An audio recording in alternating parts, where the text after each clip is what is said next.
CISF एक नई promotion policy लेकर आई है। इस बारे में बातचीत करने के लिए हमारे साथ हैं सीआईएसएफ के डीआईजी ऑप्स श्रीकांत किशोर जी।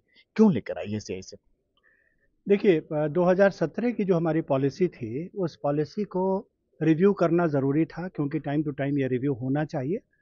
और हमारे डीजी महोदय के आने के बाद से जब उन्होंने देश के अलग-अलग यूनिट्स में विजिट्स के दौरान लड़कों से बातचीत की है, तो उसके बाद उनको जो कुछ फीडबैक मिले उसके मुताबिक वो इसको संशोधित करना चाहते थे। और ये बेसिक चेंज जो लेकर के आई है वो ये है कि पहले की हमारी जो पोस्टिंग पॉलिसी थी आप उसको home zone based posting policy कह सकते हैं। यानी कि आप आउट ऑफ होम ज़ोन बिताएँगे, फिर आप होम ज़ोन में बिताएँगे। लेकिन बहुत सारे लोग आज की डेट में बॉस होम ज़ोन में जाने के बजाय किसी निश्चित शहर में या किसी ख़ास लोकेशन में अपनी ज़रूरतों के मुताबिक बच्चों की पढ़ाई या किसी का कोई स्वास्थ्य से संबंधी समस्या हो, तो उसके मुताबिक वो प्रेफ़र करते हैं कि उनको किसी लोकेशन में दिया जाए।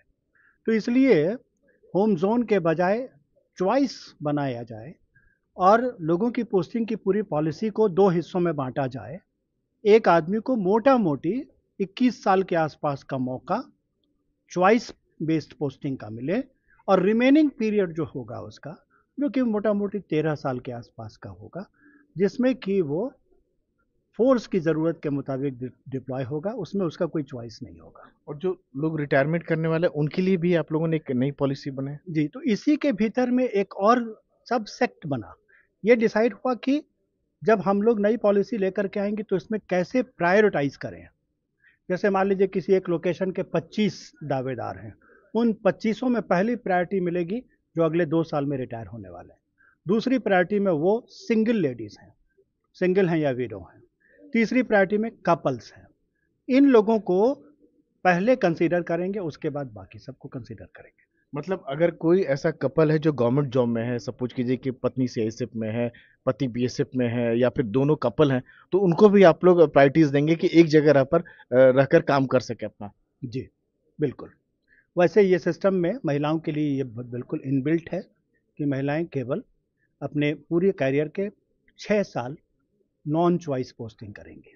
उसके बाद वो हमेशा चॉइस पोस्टिंग में रहेंगी। तो इसके पीछे जो सोच है कि आपकी जो काम-काज करने का तरीका, जो चुनौतियाँ बढ़ रही है, इससे एफिशिएंसी बढ़े, इसके पीछे?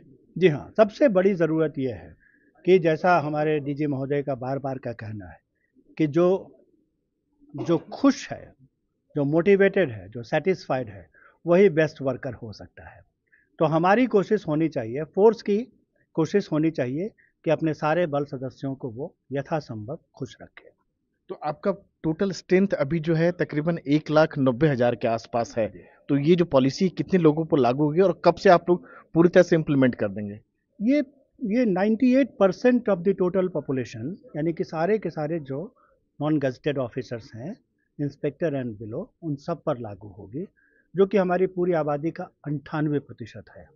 और ये समझिए कि इस पर दस्तखत हो चुके हैं और इस साल जो पोस्टिंग की का ऑर्डर होगा उसमें इसका कंसिडरेशन रहेगा। और जो सीआईएसएफ जितनी जगह तैनात है, चाहे एयरपोर्ट की बात करें, चाहे एटॉमिक एनर्जी इंस्टीट्यूशन है या जहाँ कहीं भी है, मेट्रो है, हर पर सब जगह लागू होगा ये। सभी जगह, बिल्कुल। इलैबोरेट करें कहाँ-कहाँ भी सीआईएसएफ है जैसे? सीआईएसएफ देखिए अभी मोटे तौर पर हम कह सकते हैं कि हम लोग एयरपोर्ट्स हमारा एक सबसे ज़्यादा विजिबल साइड है हुँ। और हम कुल मिलाकर के 69 एयरपोर्ट्स में आज की डेट में तैनात हैं। हम इसी तरह से दिल्ली मेट्रो, इसी तरह से हम कुल 12 पोर्ट्स के ऊपर में तैनात हैं।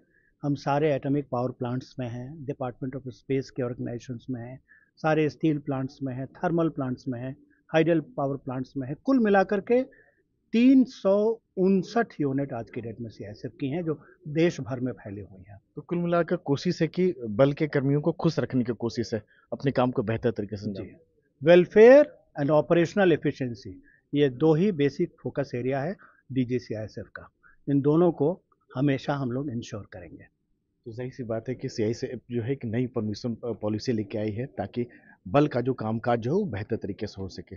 नई दिल्ली में राजीव रंजन, एनडीटीवी इंडिया।